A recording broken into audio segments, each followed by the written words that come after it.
दोस्तों, क्यों ऐसा होता है कि कुछ लोग बिजनेस करते हैं तो तुरंत सफलता को हासिल कर लेते हैं, कुछ लोग बहुत कोशिशों के बाद भी उस बिजनेस में सफल नहीं हो पाते हैं।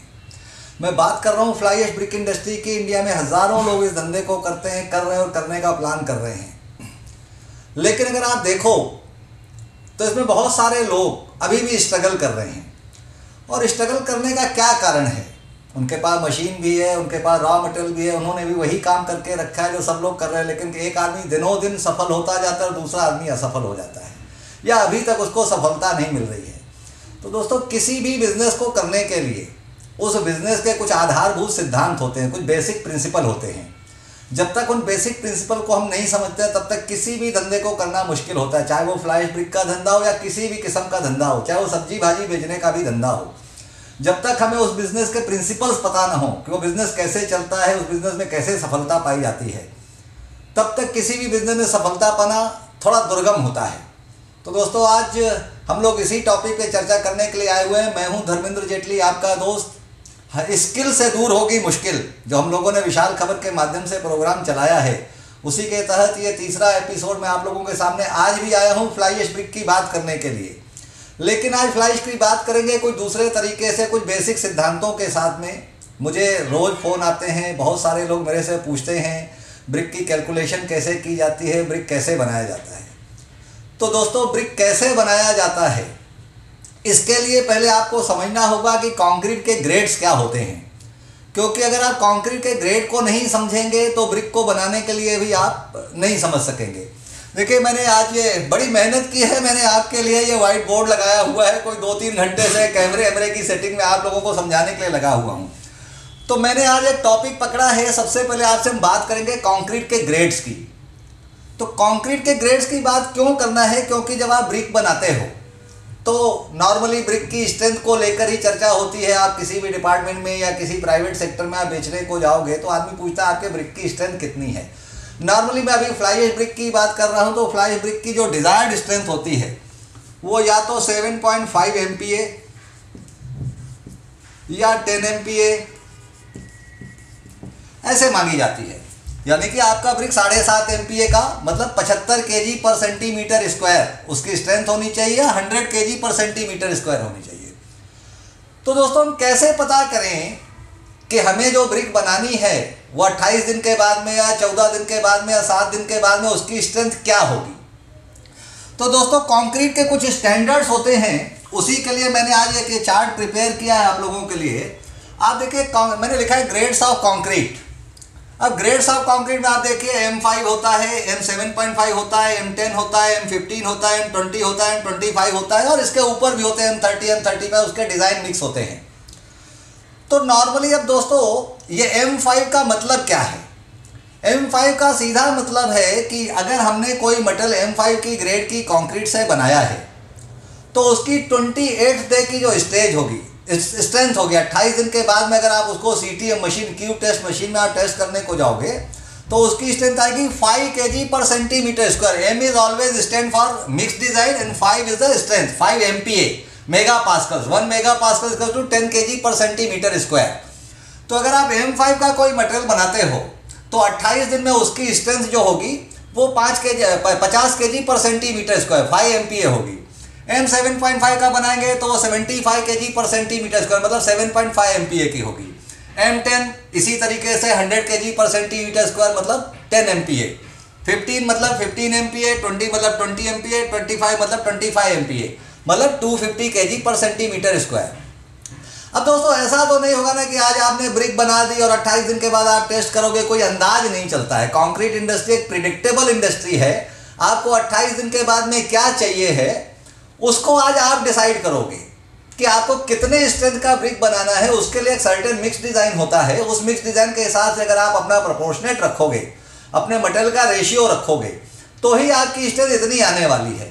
तो दोस्तों, जल्दी से पहले अपन समझते हैं कि जैसे M5 की स्ट्रेंथ को अचीव करना है तो ब्यूरो ऑफ इंडियन स्टैंडर्ड या अमेरिकन कंक्रीट इंस्टीट्यूट ये सारा क्या बोलते हैं कि अगर आपको M5 मतलब 50 kg पर सेंटीमीटर स्ट्रेंथ का कोई कंक्रीट का प्रोडक्ट या कंक्रीट तैयार करनी है। बेसिकली जो कंक्रीट के स्ट्रेंथ का टेस्ट होता है वो एक 9x9 का क्यूब कास्ट किया जाता है इस तरीके से।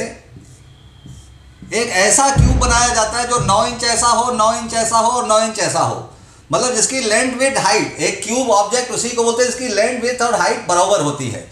तो कंक्रीट अगर अपन ने M5 की बनाई और उसको एक 150 बाई 150 बाई 150 mm के क्यूब में या 230 बाई 230 बाई 230 बाई के क्यूब में के क्यूब बनाया और उसको CTM मशीन में टेस्ट करेंगे तो उसकी स्ट्रेंथ जिस भी मिक्स डिज़ाइन को अपन ने लिया उस स्ट्रेंथ को वो अचीव करेगा। अब होता क्या है, अगर आपको M5 का बनाना है तो इसके जो मिक्स डिज़ाइन है, थंब रूल मोटा मोटी मैं आपको बताता हूँ कि उसमें 1 पार्ट सीमेंट होगा, C for cement, S for sand और A फॉर एग्रीगेट्स। इसको आप ऐसा भी समझ सकते हो कि एक C मतलब सीमेंट मतलब बाइंडर, एक फाइन एग्रीगेट होता है जिसको अपन स्टोन डस्ट भी कह सकते हैं, सैंड भी कह सकते हैं, तो फाइन एग्रीगेट, और एक कोर्स एग्रीगेट मतलब स्टोन चिप्स होता है। तो अगर अपन M5 की कंक्रीट बना रहे हैं तो उसमें मान लीजिए अपन ने 1 पार्ट सीमेंट लिया तो उसमें 5 पार्ट सैंड यानी फाइन एग्रीगेट लेंगे, स्टोन डस्ट लेंगे, और 10 पार्ट हम उसमें कोर्स एग्रीगेट लेंगे, स्टोन चिप्स लेंगे। तो मतलब 1:5:10, 1:5:10 का रेशियो लेंगे तो हमारी उसकी जो 28 दिन, और उसका एक WC रेशियो होता है, वाटर टू सीमेंट रेशियो, उसको मैं किसी अगले चैप्टर में कवर करूंगा, नहीं तो यह सेशन बहुत लंबा हो जाएगा। तो हमने मोटा मोटी 50 किलो सीमेंट ली, 250 kg हमने स्टोन डस्ट या सैंड ले ली और 500 kg हमने उसमें स्टोन चिप्स मिला दी। और इसका अगर हम स्ट्रेंथ देखेंगे 28 दिन के बाद में, अगर कोई क्यूब बनाते हैं 9 inch by 9 inch by 9 inch का या 6 inch by 6 inch by 6 inch का क्यूब बनाते हैं और उसको CTM मशीन पे टेस्ट करेंगे तो 50 kg पर सेंटीमीटर स्क्वायर में टूटेगा। ठीक इसी तरीके से M7.5 में अगर आप जाएंगे तो 1:4:8। इस तरीके से अगर कोई कंक्रीट बनाएंगे तो उसकी स्ट्रेंथ आएगी 75 kg पर सेंटीमीटर स्क्वायर मतलब 7.5 MPa। ठीक ऐसे M10 की बनाएंगे तो 1:3:6 मतलब 50 किलो सीमेंट, 150 kg सैंड और 300 kg एग्रीगेट्स लेते हैं तो हमारी स्ट्रेंथ क्या आती है, M10 की आती है। इसी तरीके से M15 1:2:4, 1 पार्ट सीमेंट। ये सारे के सारे एक चीज़ को हमेशा ध्यान रखिएगा कि सारे कंक्रीट के जो स्टैंडर्ड हैं ये वॉल्यूम में नहीं होते हैं, ये होते हैं वेट वाइज। वेट वाइज क्यों होते हैं मैं आगे आपको बताता हूँ, वॉल्यूम वाइज क्यों नहीं होते हैं। इसी तरीके से M15 है, मतलब 50 kg, 1 पार्ट सीमेंट लेंगे, 2 पार्ट हम लोग फाइन सैंड या कोर्स सैंड लेंगे और 4 पार्ट अपन कोर्स एग्रीगेट लेंगे, 1:4। इसी तरीके से M20 में 1:1.5:3 मतलब 50 किलो सीमेंट, 75 किलो सैंड और 150 kg एग्रीगेट लेते हैं तो उसकी स्ट्रेंथ आती है 200 kg पर सेंटीमीटर स्क्वायर मतलब 20 MPa, 20 मेगापास्कल। ठीक ऐसे ही M25 होता है 1 पार्ट सीमेंट, 1 पार्ट सैंड और 2 पार्ट कोर्स एग्रीगेट, तो उसकी जो स्ट्रेंथ आएगी 250 kg पर सेंटीमीटर स्क्वायर आएगी।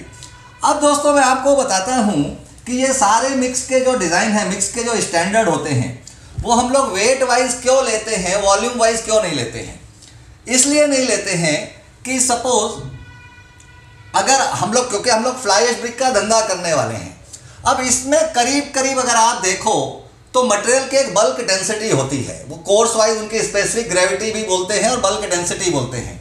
तो करीब करीब अगर आप सैंड को लीजिए तो सैंड का वजन जो उसकी डेंसिटी होती है, जो स्पेसिफिक ग्रेविटी होती है, और एग्रीगेट्स की जो स्पेसिफिक ग्रेविटी होती है वो करीब करीब बराबर होती है। ठीक इसको आपको मैं समझाने की कोशिश करता हूँ। डेंसिटी का फंडा मैंने आपको लास्ट टाइम भी समझाया था, इस बार फिर से क्लियर करता हूँ ताकि आपको अच्छे से क्लियर हो जाए। अगर आप 1 लीटर लेते हो, उसमें आप पानी भरते हो, या लीटर नहीं लेते तो मैं आपको एक क्यूब ही बना देता हूँ। आप एक क्यूब लेते हो जिसकी चौड़ाई 1 फीट है, जिसकी ऊंचाई 1 फीट है और जिसकी लंबाई भी 1 फीट है। अगर आप इसमें सैंड भरते हो तो इसका वजन करीब करीब आएगा 38 से लेकर 42 kg। ये इसकी हो गई बल्क डेंसिटी। सैंड की जगह अगर आप इसमें स्टोन चिप्स भी भरते हो तो भी करीब करीब उसका वजन बराबर आता है। लेकिन अगर आप इसी में फ्लाई ऐश भरते हो तो क्या फ्लाई ऐश का वजन उतना ही आएगा? बिल्कुल नहीं आएगा, क्योंकि फ्लाई ऐश एक लो डेंस मटेरियल है। उसकी जो स्पेसिफिक ग्रेविटी या बल्क डेंसिटी देखेंगे कि जिस बर्तन में एक CFT में ये बाकी की जो सैंड या स्टोन चिप जहाँ पे उसमें 38 से 42 किलो के बीच में आते थे, अपन एक बीच का रास्ता निकालते हैं 40 किलो लेते तो उसमें करीब करीब 25 किलो आएगी, तो उसकी डेंसिटी कम होती है। तो दोस्तों जब अपने को ब्रिक बनाना है तो ब्रिक में नॉर्मली क्या क्या यूज़ होता है, आप देखो उसमें स्टोन चिप्स तो लोग यूज़ करते नहीं हैं। तो आप बोलोगे कि हम इसमें सीमेंट यूज़ करेंगे, सैंड यूज़ करेंगे, तो एग्रीगेट्स की जगह क्या यूज़ करेंगे? तो बेसिकली जो स्ट्रेंथ आती है दोस्तों ये बाइंडर से आते हैं। आपने उसमें जो सीमेंट डाला हुआ है, सीमेंट आपने जो डाला है, सीमेंट के प्रपोज स्टेट में अगर आप देखें ये दोनों फिलर मटेरियल कहलाते हैं। आपने सैंड और एग्रीगेट जो डाला है ये फिलर मटेरियल है, इन दोनों को बाइंड करता है सीमेंट, और इसी के कारण ही यही सीमेंट के लिए जो सीमेंट है उसकी स्ट्रेंथ के लिए मेन फैक्टर वही काम करता है। तो अगर हम लोग जब फ्लाई ऐश बनाते हैं तो फ्लाई ऐश में हम लोग नॉर्मली क्या यूज़ करते हैं, एक तो सीमेंट तो यूज़ करेंगे ही करेंगे, जब फ्लाई ऐश सीमेंट और स्टोन डस्ट से ब्रिक बनाते हैं, सैंड से बनाते हैं। अब उसमें हम एग्रीगेट नहीं यूज़ करते हैं, हालांकि कुछ लोग एग्रीगेट्स यूज़ करते हैं, लेकिन हम लोग नॉर्मली 99% लोग एग्रीगेट्स को यूज़ नहीं करते हैं और करना भी नहीं चाहिए, उससे ईंटे का वजन बहुत बढ़ता है और कंप्रेशन में भी दिक्कत होती है, पूरी तरीके से कंप्रेस नहीं हो पाता है। तो जब हम फ्लाई ऐश से ईंटा बनाते हैं और हमको M5 ग्रेड मतलब 5 MPa का ईंटा बनाना है, अब चूंकि आप फ्लाई ऐश वैसे ही डेंस मटेरियल है, लो डेंस मटेरियल है, उसकी स्ट्रेंथ अचीव करने के लिए हमें सीमेंट वैसे भी ज़्यादा लगता है। तो अगर एक मिसाल के तौर पे मैं आपको बताता हूँ जो आपको बिजनेस में काफ़ी काम आने वाला है, इससे काफ़ी हेल्प मिलेगी, कि ये 5 और ये 10 जो M5 की ग्रेड में बोला 1:5:10, मतलब अगर आप देखो तो सीमेंट के कंपेरिजन में ये दो चीज़ें 15 पार्ट आते हैं, मतलब 1:15।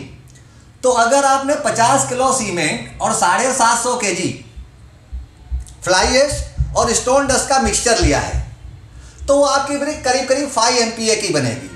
ठीक इसी तरीके से अगर आप M7.5 का ब्रिक बनाना चाहते हो तो 1:4:8, तो यहाँ पे आप 1:12 का रेशियो ले लीजिए।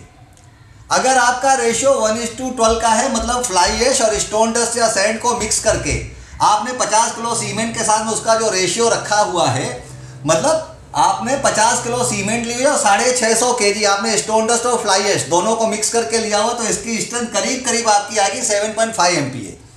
ठीक इसी तरीके से अगर आप 10 MP यानी 100 kg पर सेंटीमीटर स्क्वायर का ईंटा बनाना चाहते हैं तो 1:9 आएगा, मतलब 1:3:6 होता है, तो 3 और +6 कर दिया तो 9 हो गया।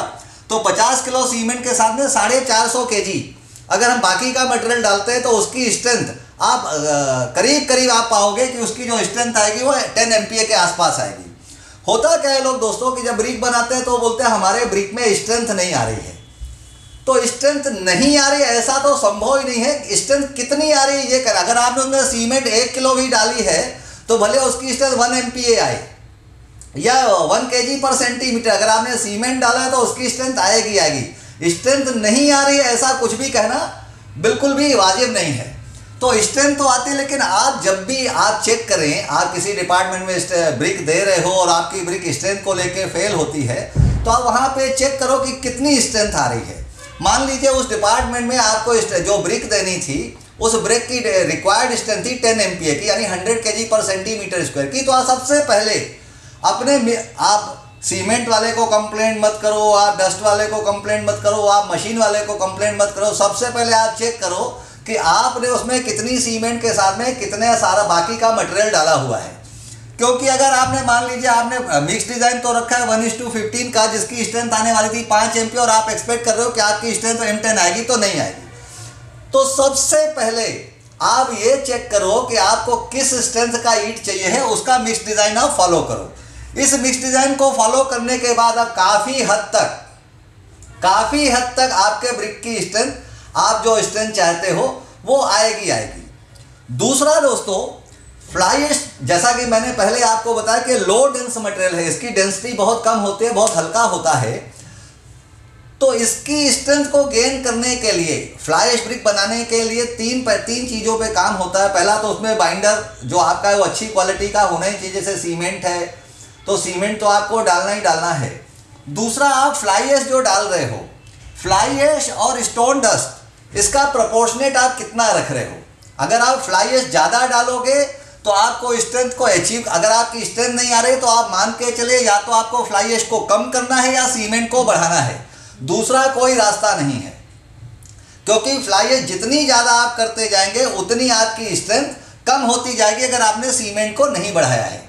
और अगर आप सीमेंट को कांस्टेंट भी रखते हो और फ्लाई ऐश को कम करके और स्टोन डस्ट को बढ़ाते हो तो हो सकता है आपकी स्ट्रेंथ इंक्रीज हो, लेकिन उसका एक एडवर्स इफेक्ट ये होगा कि आप स्टोन डस्ट बढ़ाओगे तो स्टोन डस्ट एक फ्लाई ऐश की तुलना में हाई डेंस मटेरियल है, तो आपके ब्रिक का वजन बढ़ेगा। अब चूंकि आजकल सारी जो बिल्डिंग्स बनती हैं वो हाई राइज बिल्डिंग होती है और उस पर लाइट वेट ब्रिक का ही कंसेप्ट है। और लाइट वेट ब्रिक बनाने के लिए आपके ब्रिक में फ्लाई ऐश का परसेंटेज एक अप्रोप्रिएट मात्रा में होना ही चाहिए। तो 50, मैं आपको मोटा मोटी बताऊँ, अगर आप 50% फ्लाई ऐश डाल रहे हो, मतलब मान लीजिए आप, मैं अभी आगे इसके बाद में नेक्स्ट सेक्शन में आपको मैं बताऊंगा कि आपको कैसे फ्लाई ऐश ब्रिक का कंपोजिशन करना है। तो पहला तो ये होगा कि आपको ये चेक करना है कि आपने मिक्स डिज़ाइन क्या रखा है। अब हो सकता है इस मिक्स डिज़ाइन में मान लीजिए आप एक 10 MPa की ब्रिक का पकड़ लीजिए जिसका आपने रेशियो 1:9 रखा है, मतलब आपने 500 kg का बैच बनाया है जिसमें आपने 50 किलो सीमेंट डाली है और बाकी का फ्लाई ऐश और स्टोन डस्ट को मिला के, मतलब 225 किलो आपने स्टोन डस्ट डाल दी 50% और बाकी का आपने उसमें स्टोन डस्ट डाल दिया और फ्लाई ऐश डाल दिया। 450 किलो मतलब आपने फ्लाई ऐश और स्टोन डस्ट को मिक्स करके डाल दिया, 50 किलो सीमेंट डाल दिया और आपके पास में जो मशीन है उसमें उसकी स्ट्रेंथ हो सकता है M7.5 आ रही है और एक दूसरा आदमी है सेम मिक्सचर तैयार कर रहा है, उसकी स्ट्रेंथ 10 MPa आती है। फिर आप बोलोगे सर हमने भी तो इसमें 450 kg माल के पीछे 50 किलो सीमेंट डाला था, हमने भी उतनी ही फ्लाई ऐश डाली, हमने भी उतनी स्टोन डस्ट डाली, हमने भी उतना सीमेंट डाला, हमने भी उतना पानी डाला, लेकिन हमारी ब्रिक की जो स्ट्रेंथ है वो 10 MPa नहीं आई, वो तो 7.5 MPa भी बड़ी मुश्किल से आई, लेकिन एक हमारे बगल में जो दूसरा आदमी ब्रिक बनाता है वो इतना ही कुछ डालता है और उसकी स्ट्रेंथ भी हमसे ज़्यादा आती है। यहाँ पे ये स्ट्रेंथ उसकी ज़्यादा क्यों आती है, ये चीज़ आपको तब समझ आएगी दोस्तों कि मशीन के ऊपर भी फर्क पड़ता है। एक बंदे ने हाई कंप्रेशन की मशीन लेके रखी है, क्योंकि फ्लाई ऐश ब्रिक के धंधे में मशीन का बहुत बड़ा रोल है। मैं आपको फिर दोहरा दूँ, फ्लाई ऐश ब्रिक के धंधे में मशीन का बहुत बड़ा रोल है और फ्लाई ऐश ब्रिक को काम करने के लिए आपको हाई कंप्रेशन चाहिए। वो हाई कंप्रेशन की मशीन दो तरीके के बनती है, एक तो सिंपली हाइड्रोलिक प्रेस की मशीन होती है जिसमें सिर्फ हाइड्रोलिक एक सिलेंडर होता है जो ऊपर से आता है। इन मशीनों की कैपेसिटी टन्स में होती है। किसी का आप मशीन खरीदने जाते हो तो आपको सप्लायर बताता होगा मेरी मशीन 50 टन की है, 100 टन की है, 200 टन की है, 300 टन की है, तो उसका टन कितने प्रेस का है और कितने ब्रिक वो निकालता है। सपोज 100 टन की मशीन आपने ली है, कितने ब्रिक निकाले, तो और आपके पास भी 10 ब्रिक निकालने की एक मशीन है, उसका प्रेस 50 टन का है और एक आदमी के पास में 10 ब्रिक निकालने की मशीन है, उसका प्रेस 100 टन का है, तो निश्चित तौर पे आप सब कुछ सेम रखोगे तो जिसकी मशीन का टनेज कैपेसिटी हाई है उसका कंप्रेशन ज़्यादा होगा। एक छोटा बच्चा फ्लाई ऐश को मुट्ठी से दबाएगा तो आप उसको बिल्कुल चुटकी में फोड़ दोगे। एक आदमी पहलवान अगर मुट्ठी से दबाता है उसका लड्डू बना देता है उसी मीटर का, उसमें स्ट्रेंथ थोड़ी ज़्यादा आती है। तो ब्रिक कंप्रेस्ड हो, जितनी ज़्यादा कंप्रेस होगी उसकी डेंसिटी उतनी ज़्यादा इंक्रीज हो जाएगी। तो हाई डेंसिफाइड ब्रिक बनाने का फ़ायदा यह भी है, जब मशीन आपकी अच्छी होती है और हाईली डेंसिफाइड कॉम्पैक्शन होता है तो उसमें आपका बाइंडर मतलब सीमेंट, कम सीमेंट में भी आपकी ईंट जो है वो ज़्यादा मजबूत बन जाती है। इसका उल्टा भी इतना सच है कि अगर आपकी लो कंप्रेशन की मशीन है, उसका प्रेशर बहुत कम है, तो आप ज़्यादा सीमेंट डालने के बाद भी आप उस स्ट्रेंथ को अचीव नहीं करते हो।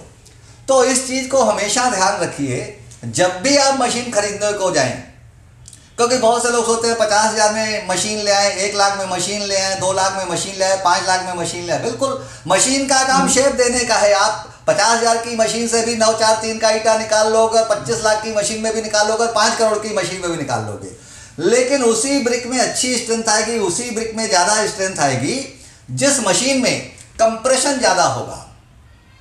तो हाई कंप्रेशन की मशीन ही लेना है। मशीनें हाइड्रोलिक प्रेशर की भी आती है और वाइब्रो हाइड्रो कंप्रेशन में भी आती हैं, दोनों टाइप की मशीन है। लेकिन आपको मैं बता दूं कि आपको मशीन में कभी भी छोटी मशीन, मैनुअल मशीन में आप जाओगे तो आपका सीमेंट का खर्चा ज़्यादा लगने वाला है। तो बहुत सारे लोग जो प्लान करते हैं कि हम 50,000 की, 1 लाख की, 2 लाख की मशीन लेके आएँ, तो आप लेना चाहते हैं बिल्कुल ले लीजिए, कोई आपको मना करने वाला नहीं है। लेकिन आप इस चीज़ को ध्यान में रखिएगा कि जिस मशीन में कंप्रेशन कम होगा, जिसका हाइड्रोलिक सिस्टम कम कैपेसिटी का होगा, जिसका कंप्रेशन कम होगा, उसमें आपको सीमेंट ज़्यादा लगने वाला है। और उसमें आप, क्योंकि सीमेंट ही सबसे, इन तीनों में अगर आप देखें सीमेंट सैंड और एग्रीगेट या सीमेंट सैंड और फ्लाई ऐश जो आप जिससे ब्रिक बनाने वाले हो, उसमें सबसे महंगा कंपोनेंट है सीमेंट। और सीमेंट ही बचा के आप इस धंधे को सर्वाइव कर सकते हो, क्योंकि जो फ्लाई ऐश ब्रिक का बिजनेस है वो बहुत मार्जिनल धंधे पे चलता है। 50 पैसे 1 रुपये का काम है। 1 रुपया तो अब इस ब्रिक में इंडस्ट्री में कमाना सपने जैसा है। 50 पैसा 60 पैसा का कमाने का धंधा और वॉल्यूम का काम है। आप जितना ज़्यादा ब्रिक बनाते हो तो 50 पैसा 60 पैसा ही इसमें बचता है। लेकिन अगर आप लो कंप्रेशन की मशीन खरीदते हो तो उसमें क्या होता है, आपका सीमेंट ज़्यादा लगता है तो आप मार्केट में कॉम्पिटिशन से बाहर हो जाते हो।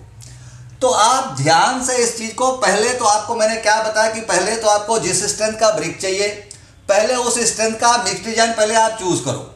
ये चार्ट है, आप चाहो तो स्क्रीनशॉट ले सकते हो, गूगल भी करके देखोगे तो ये चीज़ें आपको मिल जाएंगी। और उसके बाद में ब्रिक बनाने के पहले मार्केट में दो स्टैंडर्ड है, 7.5 MPa और 10 MPa। ये दो ही स्ट्रेंथ की, मतलब 75 kg पर सेंटीमीटर स्क्वायर और 100 kg पर सेंटीमीटर स्क्वायर की ब्रिक ही चलती है। तो पहले इसमें से तो आप ये चूज करो कि आपकी ब्रिक की जो स्ट्रेंथ है इसमें से किस मिक्स डिजाइन को चूज करके आ रही है। दूसरा, मशीन का सिलेक्शन करें। और शुरुआत में मशीन खरीदने के साथ ही आप शुरू में खूब सारे ईंटें मत बना दें, आप 1000-2000 ईंटें बनाइए अलग अलग मिक्स डिजाइन से, जैसा मैंने आपको यहाँ पे दिया हुआ है। उसको प्रॉपरली क्यूरिंग करके और उसको CTM मशीन में आप टेस्ट करिए। तो दोस्तों, ये थे कंक्रीट के मिक्स डिजाइन, जो किसी भी ब्रिक इंडस्ट्री को या किसी भी कंक्रीट प्रोडक्ट को बनाने के पहले इसको जानना बहुत ज़रूरी होता है। इसीलिए मैंने आपके सामने ये आज इस कंक्रीट के मिक्स डिजाइन को पहले समझाने की कोशिश की। तो अब आप ये आपने देख लिया, इसका स्क्रीनशॉट ले लीजिए। अब मैं आपको समझाता हूँ कि फ्लाई ऐश ब्रिक का कॉस्ट कैलकुलेशन कैसे निकाला जाता है।